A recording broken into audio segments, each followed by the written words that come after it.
Chers téléspectateurs fidèles de BNews, bonjour. L'ancien chef d'État Nicéphore Dieudonné Soglo s'est illustré au devant de l'actualité politique cette semaine à travers une déclaration à l'allure d'un pamphlet contre l'actuel régime.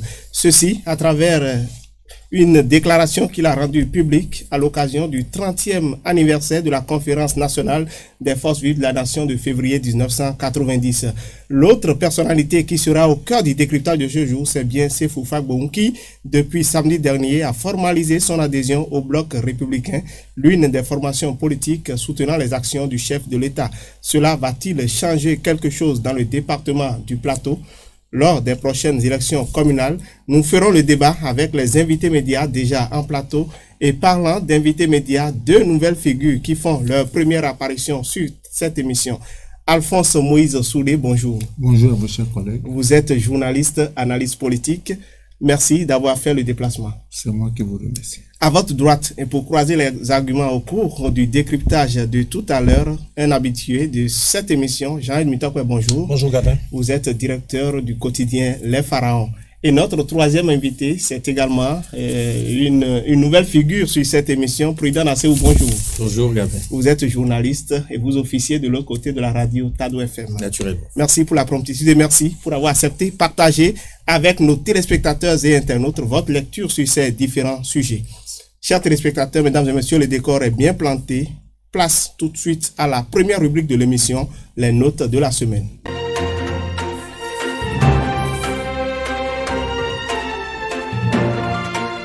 Rebonjour, chers confrères. Bonjour Gabin. Alors, je vous explique très rapidement le principe de l'émission. Il s'agira pour vous d'attribuer des notes à chaque actualité en débat et nous passerons dans la deuxième partie du décryptage au débat proprement dit, au cours duquel vous serez amené, bien entendu, à argumenter votre note. Alors, si vous êtes prêts, je commence tout de suite par Alphonse Moïse Soulé.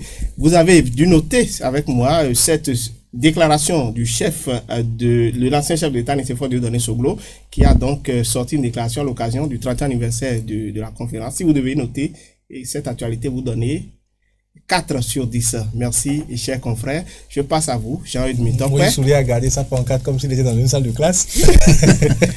Moi, je donne 5. Vous donnez 5 pour l'ancien chef d'État. Oui. Et je reviens à vous, Prudent Asseou. Moi, je donne 7. 7, c'est curieusement la meilleure note. Hein. Alors, je vais commencer par vous, Alphonse Moïse Soulé. Et pourquoi avoir donné une telle note par rapport à cette déclaration?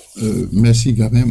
J'ai lu et relu un peu la déclaration de l'ancien président Nicéphore Dieudonné Soglo qui aujourd'hui ne se retrouve plus dans la peau d'ancien président. Quand vous avez occupé ces responsabilités-là, quand vous avez géré une nation pendant 5 ans avec une transition en tant que Premier ministre, il y a des comportements que vous ne devez pas avoir. Il y a des discours qu'on ne peut pas avoir.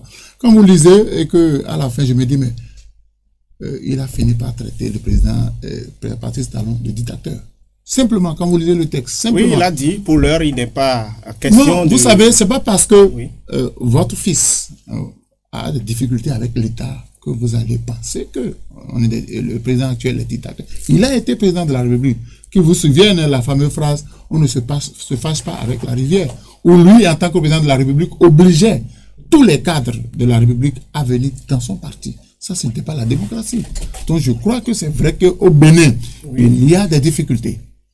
Mais au-delà de nos difficultés... Il est allé un peu trop loin selon vous. Trop loin, il a fait de l'histoire. Quand vous lisez le texte, il faut avoir un certain niveau de culture assez élevé pour comprendre ce qu'il a dit. Il devait dire clairement. C'est vrai qu'en 30 ans de démocratie, il y a des choses à refaire. J'aurais aimé qu'ils nous disent sur tel plan, il y a telle chose à faire. Sur tel plan, il y a eu de l'évolution. Quand on veut faire le bilan, on dégage les forces et les faiblesses. Mais je n'ai pas lu dans le texte où est-ce qu'il a dit, bon, quelles sont les forces. Il n'a pas trouvé de points positifs. Voilà, il n'a pas trouvé de points positifs. Pour lui, tout est à refaire. Tout ce que les principes démocratiques retenus à la conférence nationale ont été détruits. Non, ce n'est pas bon que dans un pays, quand vous avez occupé des responsabilités, vous avez aussi géré, vous devez pouvoir dire en 30 ans de démocratie, voilà ce qui se dégage de positif, voilà ce qui se dégage de négatif, voilà ce qu'on peut faire pour corriger ce qui est négatif. Merci Alphonse Moïse Soulé. Jean-Yves Mitokwe, c'est vrai, dans sa déclaration, il a dit, et pour l'heure, il n'est pas, hélas, encore question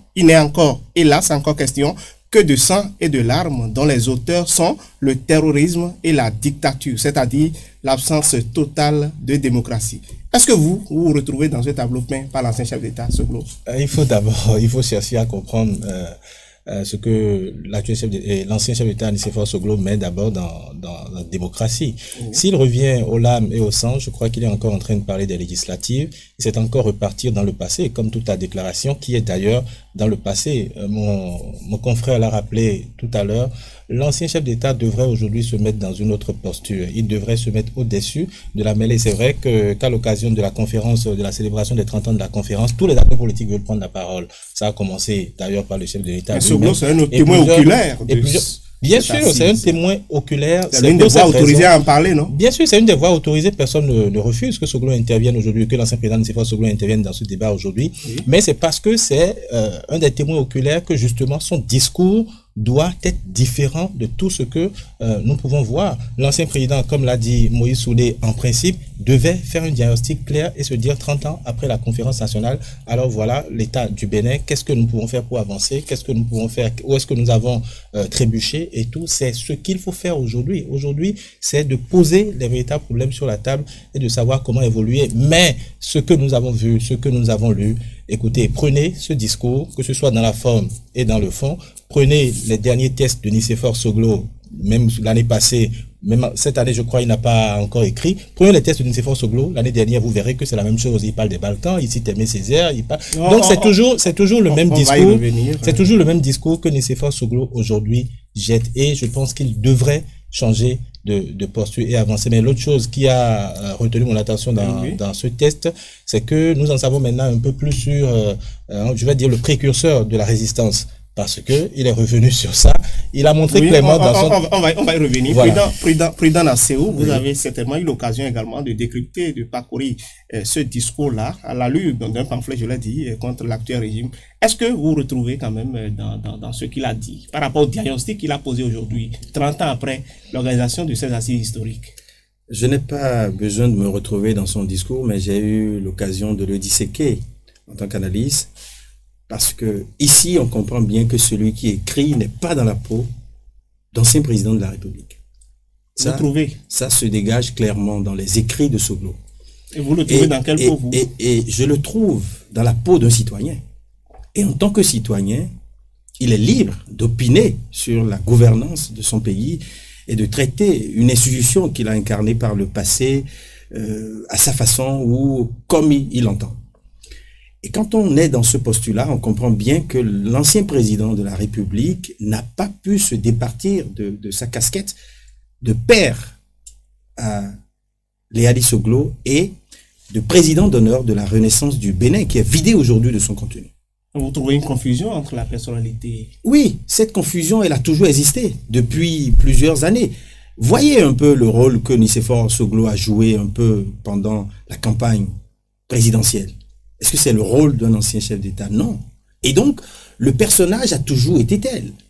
On ne peut pas aujourd'hui lui faire le reproche qu'il n'a pas pu se mettre dans la peau d'un ancien président de la République qui, objectivement, n'incarne rien depuis un certain temps. Parce que moi, j'aurais aimé que les anciens présidents de la République soient consultés. Vous savez, il y a un forum africain où l'ancien président de la République siège. Évidemment, au Bénin, quelle est la valeur que nous donnons à ces anciens présidents de la République? Donc, leur comportement ayant avili le débat politique, je ne parle pas du comportement lié à Nicéphore Soglo, mais le comportement de certains anciens présidents de la République ayant avili le débat politique, les présidents qui se sont succédés depuis le renouveau démocratique n'ont pas vu le mérite de formaliser un groupe d'anciens présidents où on pourrait les consulter. Donc, la moins-value qu'on leur a donnée participe aujourd'hui de la désacralisation de cette fonction-là, qui est quand même une fonction noble. Parce que un ancien président de la République a des avantages. Et en la matière, dans la République, on pourrait les faire jouer un rôle institutionnel ou un rôle non formel, mais établi.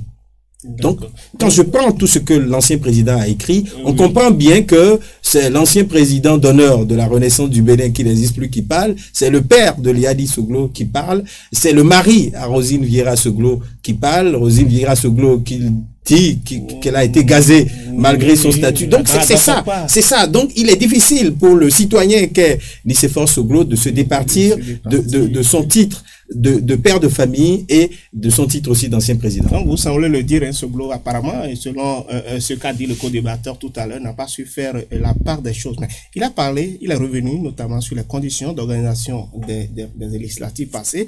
Il est même revenu sur ce triste souvenir-là. Il a parlé de l'assassinat manqué de l'ancien chef d'État. Apparemment, on a l'impression qu'il revient sur les mêmes discours. Non, et j'ai envie de la rappeler, c'est de réchauffer. Le chef de l'État, Nicéphore Soglo, a un avantage que vous et moi n'avons pas. Lequel? C'est-à-dire qu'il a la possibilité de se rendre au palais et de discuter tête à tête. Mais il y était parti, il a été invité deux fois. Écoutez, quand vous sortez de ces rencontres et vous prenez de pareils discours, on ne vous prendra pas au sérieux. On ne vous prendra pas au sérieux. Parce que vous êtes quand même, vous incarnez une autorité. Vous avez la possibilité d'aller sur le président Patrice Talon. Écoutez, nous savons quel rôle il a joué. Tout le temps, on a voulu, pendant les campagnes. Mais il a dit que le chef de l'État n'a pas honoré ses engagements. Vous savez, moi j'ai l'impression qu'il trouve le mal partout. Et je vais vous dire pourquoi. On a eu Zissou comme candidat, il a parlé de France-Afrique, on veut nous recoloniser. Après, il s'associe à d'autres personnes pour combattre. Quand vous avez été un homme politique, vous avez été président de la République, vous devenez une référence. C'est-à-dire qu'un consultant, vous êtes chez vous, on vient vous consulter, vous donner des conseils. Et quand vous apparaissez, on vous respecte. Aujourd'hui, le chef de l'État, Nicéphore Soglo, est tellement apparu que moi, personnellement, quand on me dit qu'il veut parler, je ne l'écoute pas. Parce que ça n'avance pas. Toujours les mêmes critiques. Nous sommes d'accord qu'en 30 ans de démocratie, il y a eu des difficultés. Un bon homme politique, c'est de dire, en 30 ans, nous avons connu des avancées. Par contre, il y a eu du recul. À quel niveau avons-nous connu du recul? Pourquoi il y a eu recul? Ouais, il a été clair, la résistance, il va y gagner quoi? Si c'est lui le promoteur en griffe de la résistance, il va y gagner quoi? Moi, je dis, un simple citoyen, un simple intellectuel aurait raisonné de la sorte que je l'aurais compris. Mais ce n'est pas une personnalité. Vous savez, oui, si l'autre n'avait pas fait le con, il ne serait pas président, il ne serait pas premier ministre à la conférence nationale. C'est parce que quelqu'un est toujours en train de faire... Vous parlez du feu général Mathieu Kékou? Non. Quelqu'un est en train de faire des calculs politiques que lui, il est devenu premier ministre parce que les Béninois se disent, venu de l'extérieur, il peut travailler. Il a travaillé, il a fait un mandat. Il a construit le Bénin à sa façon. Il est parti. Quelqu'un d'autre est arrivé à construire le Bénin à sa façon. Il y a eu des forces et des faiblesses. Il a un complexe d'inachevé. Oui, il se dit que lui, il fait mieux. Non, autre temps, autre mœurs. Moi, je crois que le président Soglo aujourd'hui devait se retirer de la politique. Il devait se retirer de la politique, devenir un consultant. Je vais aller rapidement, je vais revenir sur vous, président Séou. Vous avez vu dans ce discours, d'aucuns trouvent que le chef de l'État est resté trop figé sur la gouvernance de Patrice Talon pour peindre le bilan des 30 années d'expérience démocratique. Est-ce que vous avez le même sentiment que Soglo est resté trop stigmatisé sur la gouvernance actuelle plutôt que de faire le bilan des régimes qui se sont succédés depuis 1990? Il n'en veut pas aux anciens présidents de la République parce qu'aujourd'hui, il est avec celui qui a précédé Patrice Talon, notamment l'ancien président Boni Yayi. Donc, mais il doit se sentir comptable de ce bilan aussi, si échec qu'il y a. Ne lui demandez pas. Non, évidemment, il situe la dictature dans une gouvernance précise. Oui. On comprend bien que... Et ça ne surprend pas que l'ancien président Nicéphore Soglo veuille faire de l'histoire, parce que à son âge, on ne peut que faire de l'histoire aux petits-enfants, justement. Et il fait pas d'histoire à ceux de sa génération, donc il fait de l'histoire aux jeux qui ont l'âge de ses petits-enfants. Donc, on peut bien comprendre. Mais il est aussi nostalgique d'une période qu'on ne vivra peut-être pas, parce que chaque régime a ses exigences, chaque président impulse sa marque à la gouvernance du pays. Et évidemment, aujourd'hui, dans le débat politique, il est totalement perverti et on ne peut pas affirmer avec précision que dans les démobilisations ou les déstabilisations qui ont été observées, il y a une main tangible.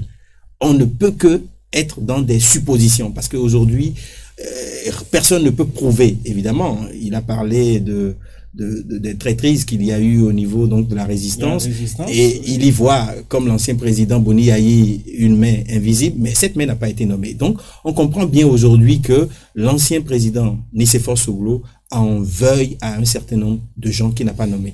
Mais son courage, il faut le saluer dans la mesure où il situe ce pamphlet, comme vous le dites, à une période de gouvernance incarnée par Patrice Talon, les 30 ans coïncident avec l'année 2020 et nous avons au pouvoir un président de la République, Patrice Talon. Donc, l'ancien président ne peut que situer ce bilan-là dans cette gouvernance incarnée par Jean-Yves Mintok, le président actuel. Vous avez vu effectivement également dans ce discours, le chef de l'État a parlé un peu de la résistance. Hein. Il a dit, c'est comme si les maillons faibles de la résistance se sont retirés et d'eux-mêmes.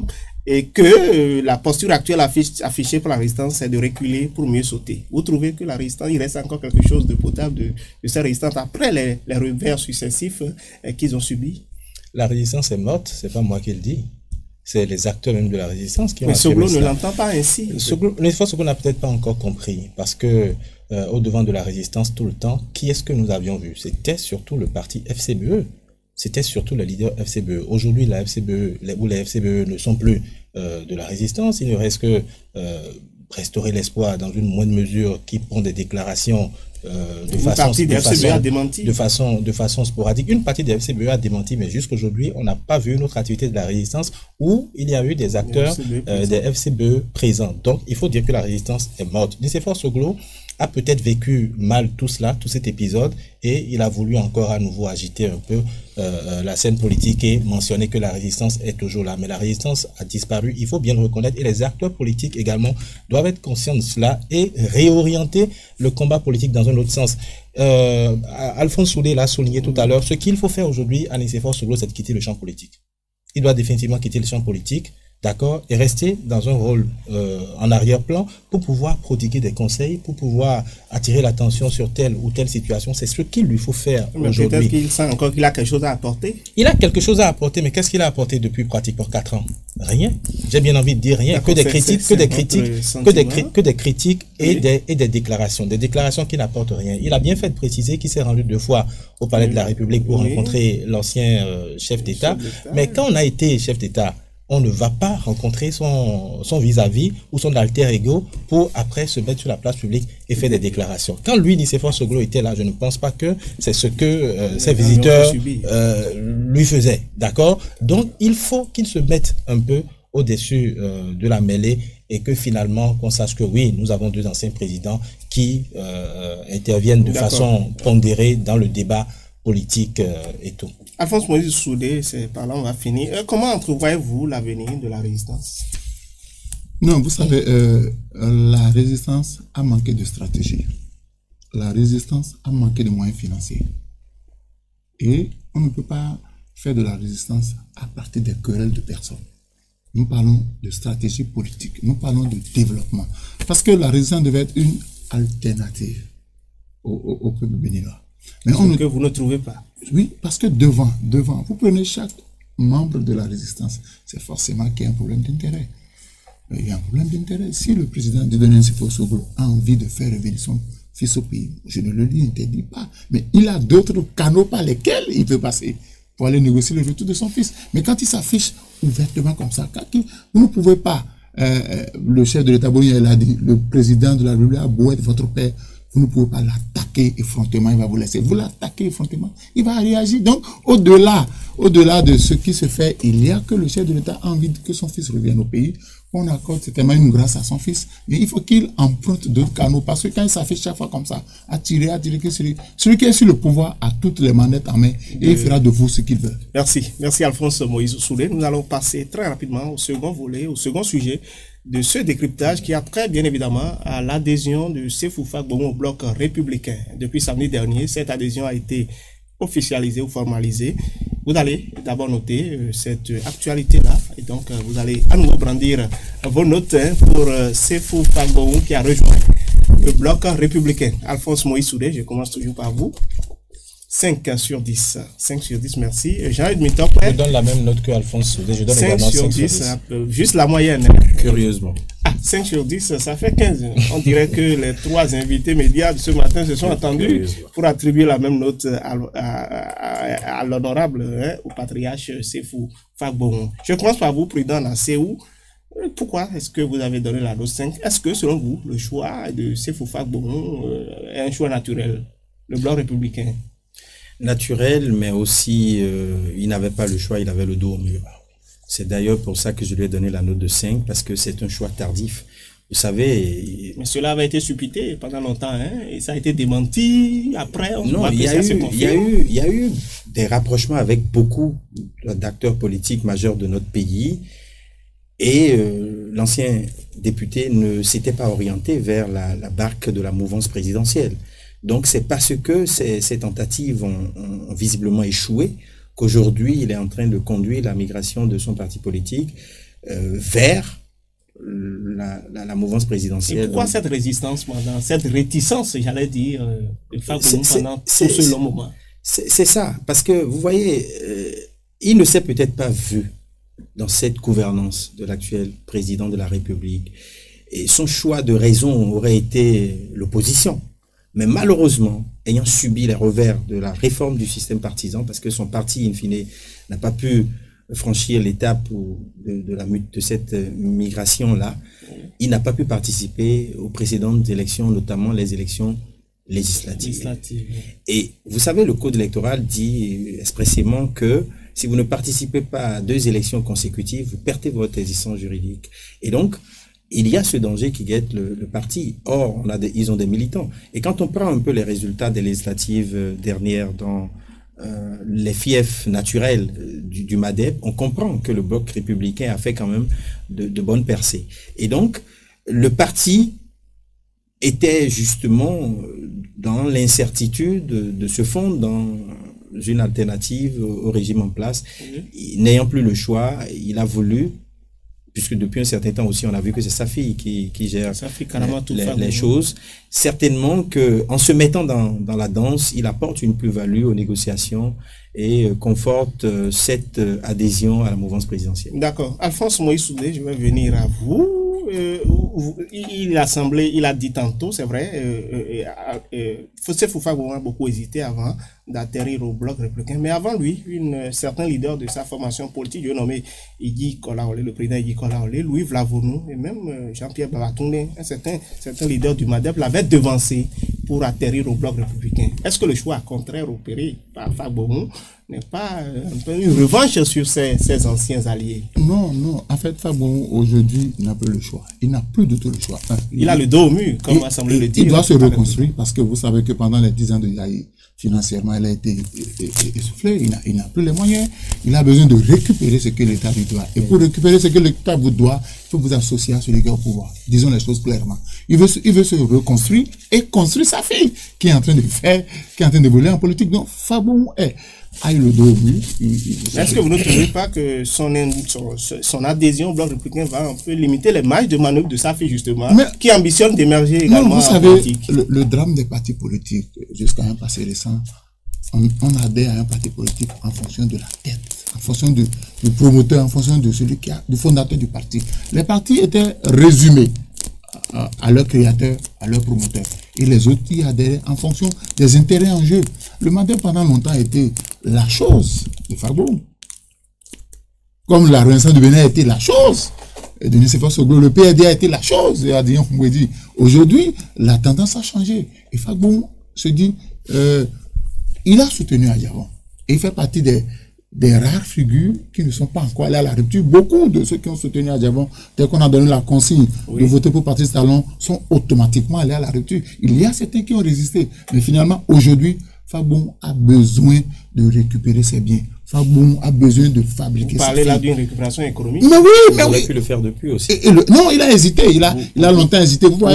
Vous estimez qu'il a été ruiné par l'opposition, qu'il a affiché au régime de la rupture depuis 2016? Vous connaissez cette affaire des villages. Il estime que l'État béninois lui avait arrangé son domaine. Il veut récupérer ce qui lui appartient. Alors, désormais, Gbagbo est du bloc républicain. Est-ce que vous pensez que cela va bousculer un peu les certitudes? Ça va changer les données au niveau du département du Plateau, où l'homme règne à maître, il faut le dire, depuis au moins 2 décennies? Pas fondamentalement.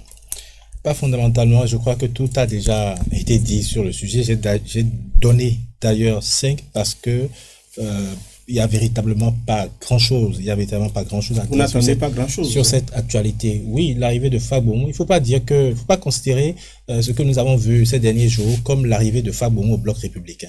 D'accord. Sa fille était déjà au bloc républicain. Il est juste venu en appui en tant que père, parrain également politique de sa fille, tenir la main de sa fille, rencontrer le chef de l'État pour montrer que bon, voilà, je suis toujours avec vous et tout, parce que Prudent l'a rappelé il y a un peu moins d'une dizaine de minutes, tout au début, il était partagé entre Sébastien Adjavon et Patrice Talon. Il y a eu déjà d'ailleurs une première annonce de l'arrivée du parti au sein du bloc républicain qui a été très rapidement démenti. Cette fois-ci, il vient apparaître publiquement simplement pour montrer que, oui, voilà, il est avec le chef de l'État actuel. Son arrivée aujourd'hui, ça n'apportera fondamentalement rien de nouveau. Il y a des élections qui sont en jeu. Il y a un défi en jeu. Vous savez, la plupart de ces anciens leaders, ces anciens alliés, Nicolas Olé, Louis Vlavo, sont du côté des progressistes. Est-ce qu'il n'y a pas une bataille de repositionnement là qui va se jouer lors des prochaines élections? Il y aura certainement une bataille. Chaque acteur politique a encore des militants sur le terrain et c'est ce que les uns et les autres vont démontrer. Je crois que bien avant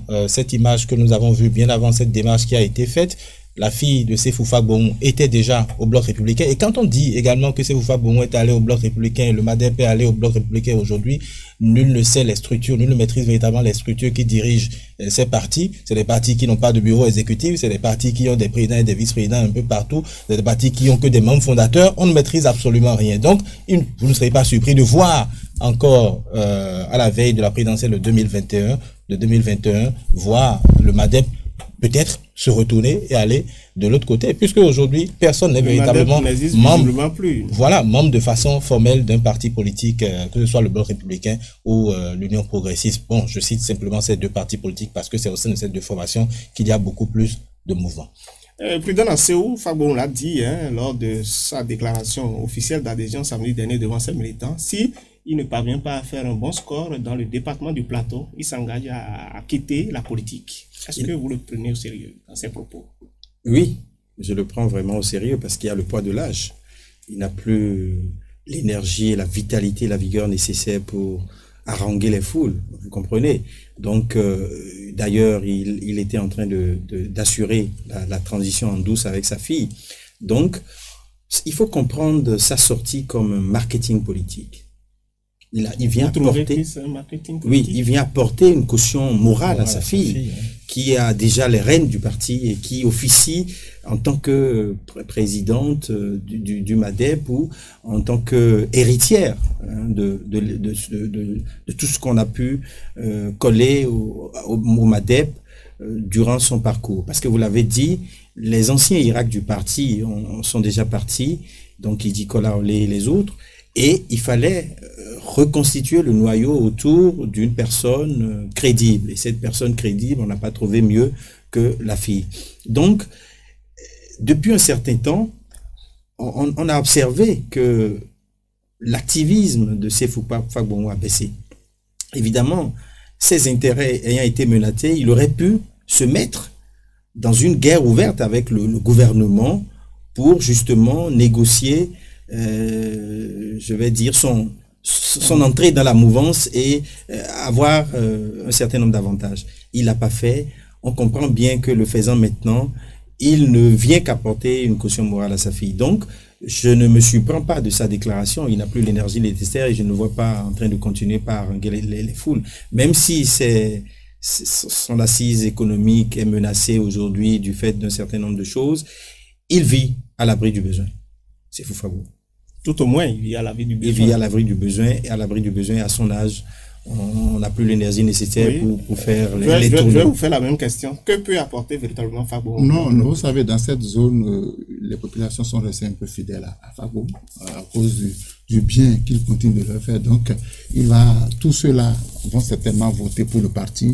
Sinon, en dehors de vision, il n'apporte rien. Il apporte juste ses militants pour renforcer l'assise du bloc républicain dans la zone. Et c'est beaucoup pour cette formation politique qui ambitionne bien sûr d'engranger un certain nombre de maires, de municipalités dans la perspective des prochaines élections communales. Mais, chers confrères, merci pour avoir accepté de partager avec nos téléspectateurs et internautes votre lecture sur les grands sujets de l'actualité de la semaine. On se retrouve très prochainement. Alors, vous avez certainement entendu parler de Geste Élection. C'est cette application que vient de mettre à disposition des partis politiques la Commission électorale nationale autonome pour leur permettre de traiter diligemment, efficacement leur dossier de candidature. De quoi s'agit-il réellement? Comment est-ce que cette application fonctionne? Réponse avec notre invité dans les 10 dernières minutes de cette émission. Nous sommes la banque qui vous accompagne le mieux. Nous sommes la banque qui vous aide à concrétiser vos projets. Nous sommes dans 20 pays en Afrique avec une présence à Paris, Londres et New York. Mais aussi à 2 pas de chez vous. Nous disposons de moyens sûrs pour vos transactions financières. Nous nous adaptons à l'ère du temps pour vous satisfaire instantanément. Quel que soit votre profil. Nous sommes UBA, la banque de ceux qui construisent l'Afrique. UBA, Africa's Global Bank.